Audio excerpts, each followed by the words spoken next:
Can you not be so jealous? She asked after sitting on another guy's lap for a game. I said, I can watch, and left the party. She came home the next day to find me gone, and a note, not jealous anymore. Not your boyfriend either. Enjoy your games. Hey viewers, before we move on to the video, please make sure to subscribe to the channel and hit the like button if you want to see more stories like this. Thanks.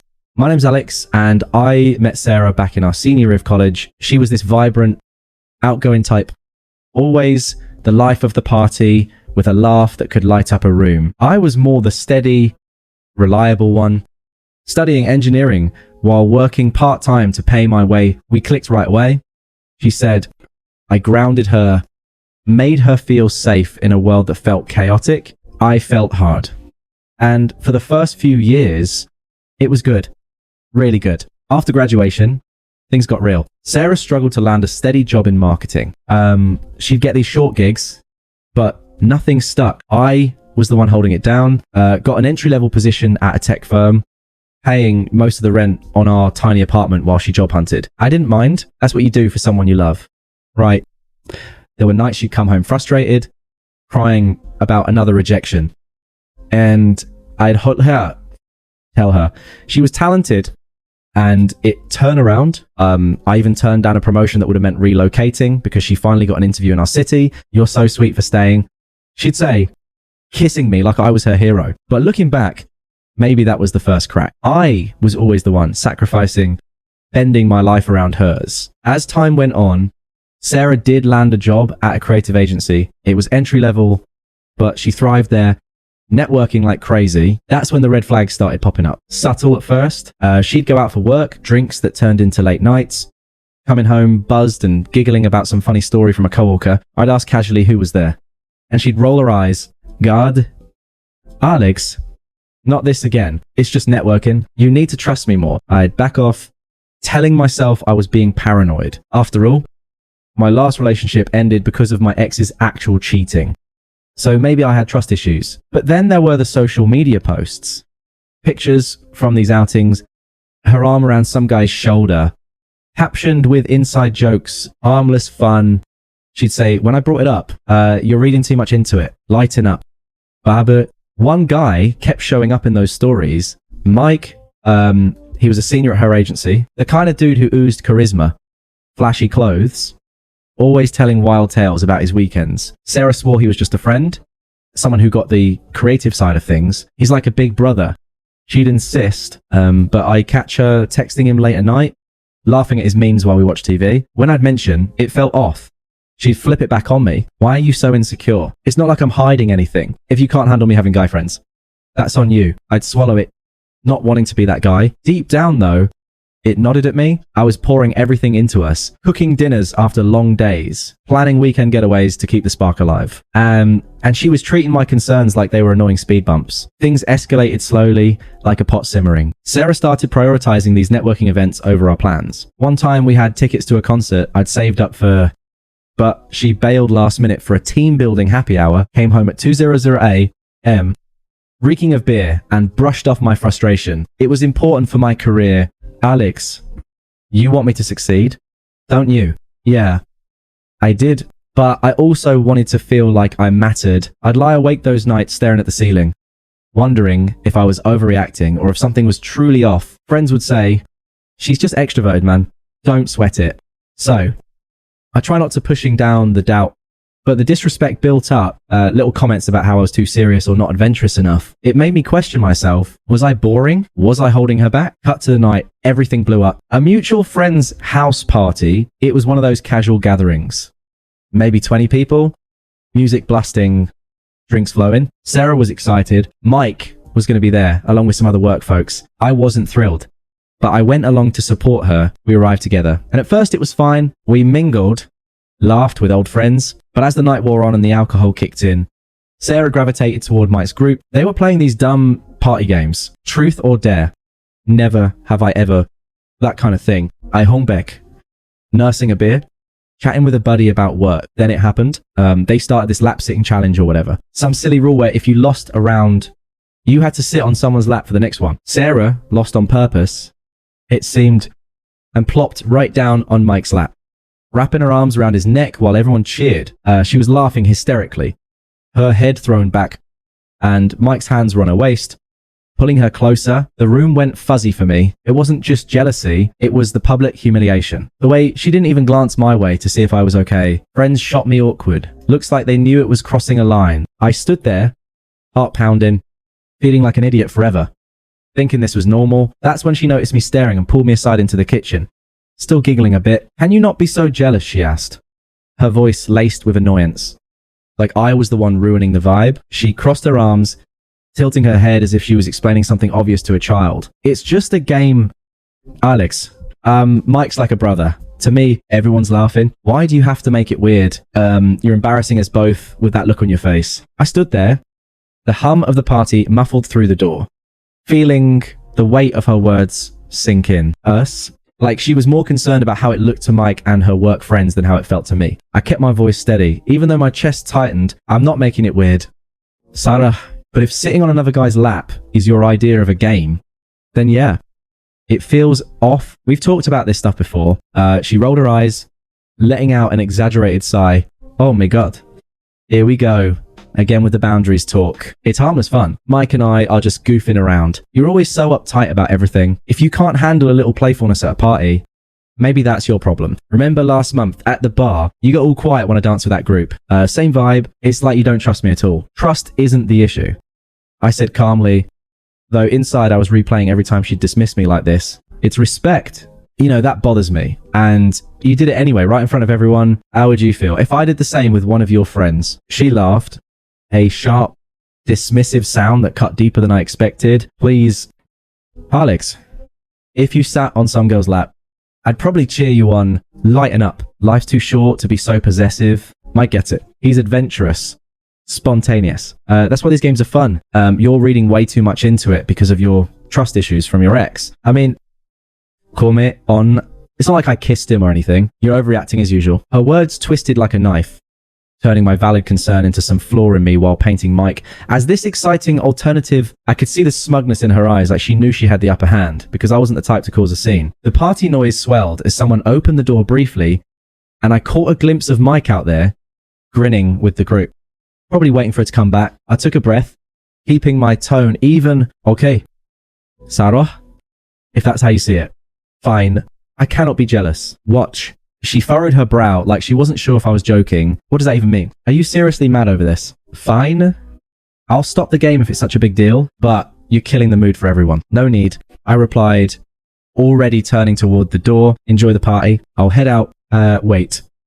"Alex, don't be dramatic," she called after me, but I didn't stop. I whoa through the crowd, ignoring the curious glances from friends, and stepped out into the cool night air. My heart was racing, but I didn't yell or beg or confront Mike. I just left. No outburst.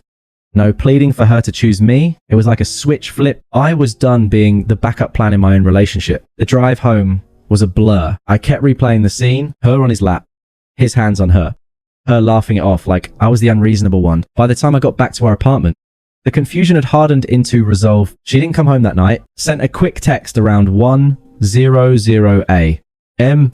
staying at the party a bit longer. "Don't wait up. We'll talk tomorrow." No apology. No concern.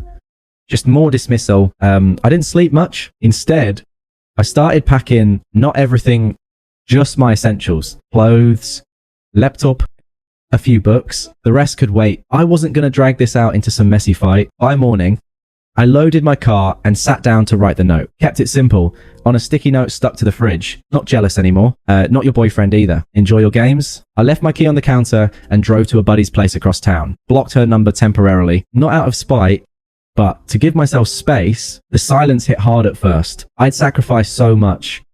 Skipping that promotion, handling most of the bills while she chased her dreams, even cancelling a guy's trip last year because she needed me home, and for what? To be made to feel like a nagging obstacle to her fun. Friends texted me the next day, piecing together what happened. Apparently, after I left, Sarah and Mike got even cozier, dancing, shots, and yeah, she crashed at his place, just as friends. She told people, but no one bought it. The betrayal stung, but I didn't lash out. I just focused on breathing through it. one day at a time. The days after blurred into a haze of quiet routine. I crashed on my buddy's couch for a week, then found a short-term rental a Crempe de Studio, but it was mine. No shared space.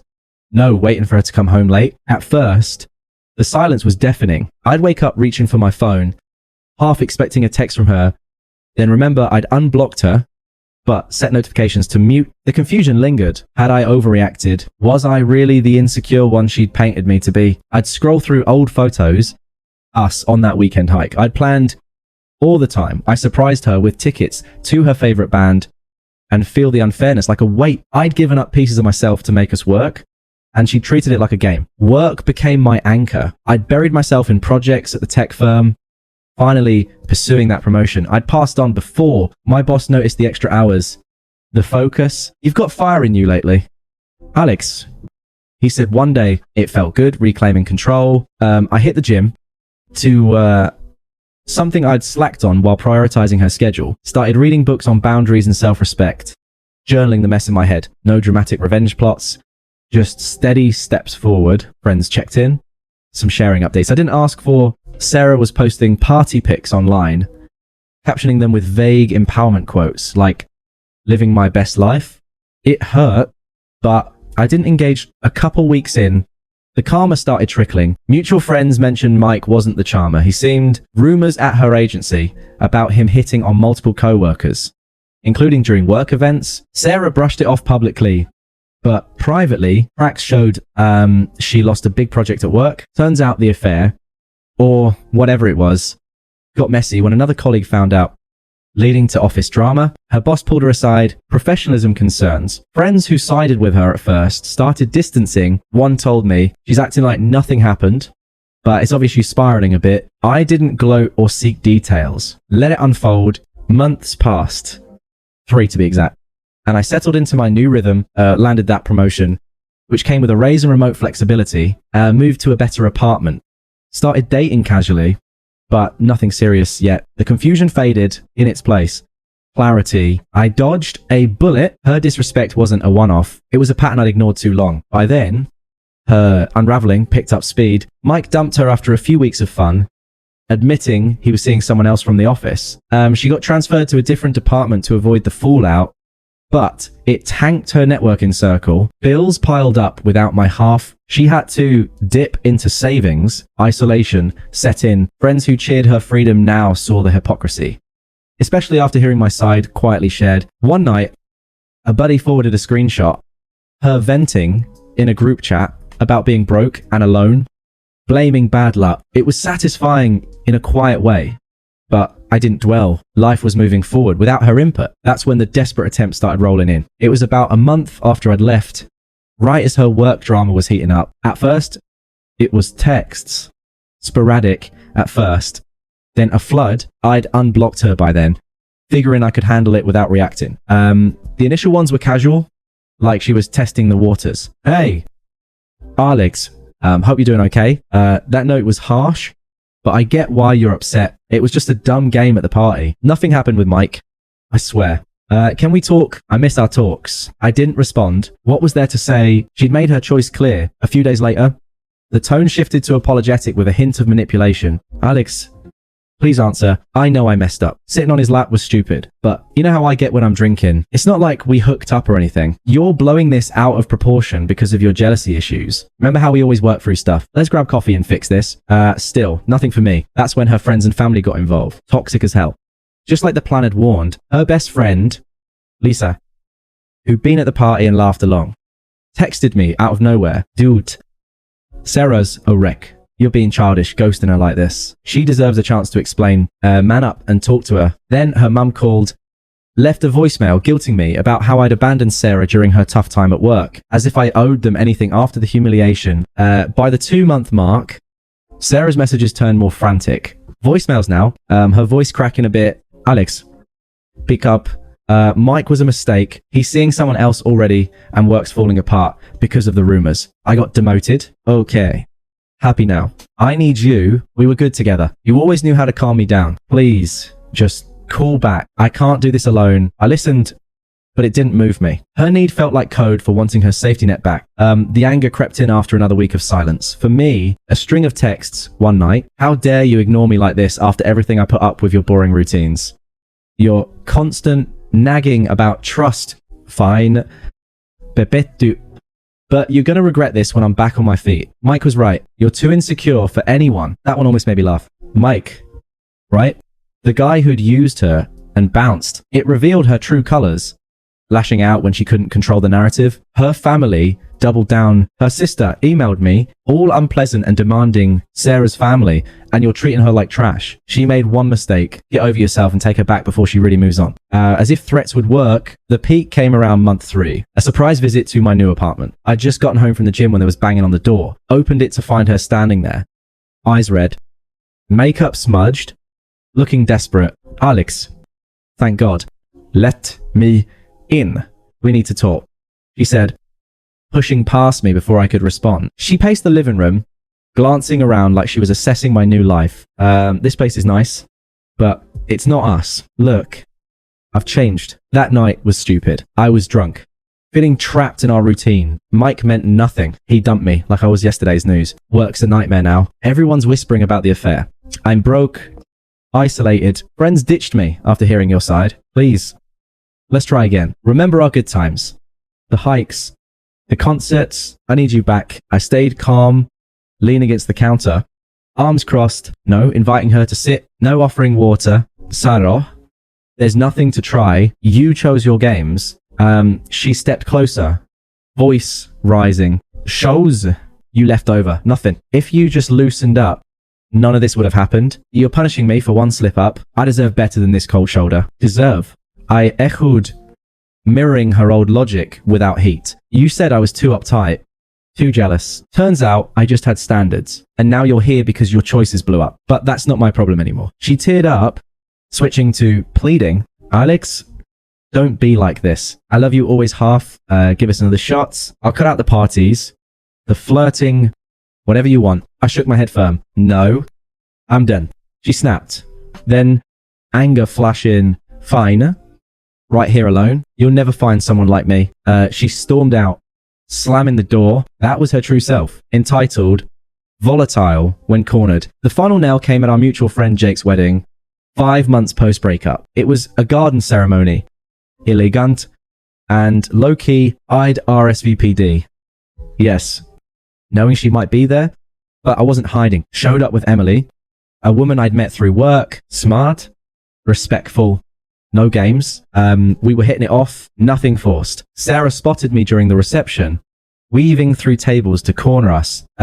She looked rough, thinner, forced smile, dressed a bit too flashy for the occasion. Guests whispered. The fallout from her office scandal had spread through our circle. Alex, she said, voice shaky, but trying for composure. Can we talk privately? Emily glanced at me, but I stayed seated. Calm, no need. Sarah, we're good. She ignored Emily, desperation cracking through. Please, I've hit rock bottom. Lost the job transfer, crashing with my parents. Now, Mike's a yerk. He spread lies about me. Everyone sees it now. I was wrong. Okay, wrong about everything. Take me back. We can start over. I'll prove it. Her eyes darted to Emily, then back. Hypocrisy bare. The power flip was obvious. Me thriving. Her desperate in front of everyone. I mit hergaze evenly. Indifferent. You said I was holding you back? Remember, too predictable. Well, I've moved forward. This, I gestured vaguely to Emily, and the life around us is my reality now. You're not part of it. Enjoy whatever comes next. She blinked, tears welling, but I thought we had something real. Had I corrected, turning back to Emily, pest tinser. She lingered a moment, humiliated as heads turned, then fled the reception. No chase. No sympathy from me. She'd become irrelevant. A footnote in my story, the months after the wedding sealed it, I blocked her everywhere. No loose ends. Life leveled up. Promotion led to more travel. Emily and I grew serious. She's the kind of partner who builds you up. No drama. Mutual friends cut ties with Sarah after the full truth surfaced. Her reputation as the manipulator stuck. Last I heard, unasked, she'd bounced between jobs. still chasing that excitement that left her broken alone. Karma didn't need my input. It delivered. I'm not bitter, just free. If you're reading this and it sounds familiar, trust your gut. Walk away with dignity. You'll come out stronger. Thanks for watching. Make sure to subscribe to the channel and hit the like button. What do you think about this story? Share it in the comments.